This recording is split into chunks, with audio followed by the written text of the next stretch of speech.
Hello friends, आज मैंने अपने लवबर्ड की मटकी बदल दी है। ये मटकी काफ़ी दिन से लगी थी लेकिन ये इसमें जा नहीं रही थी।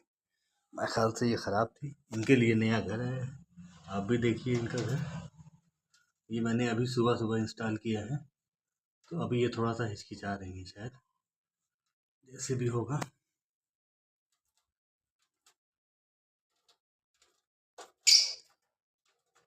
इनके अंदर नेस्टिंग मटेरियल भी लगा हुआ है, मैंने डाल दिया। नेस्टिंग मटेरियल भी लाया था, तो अब थोड़ा सा डर रही हैं। थोड़ी देर में ये सही हो जाएंगी, उसके बाद हो जाएंगी।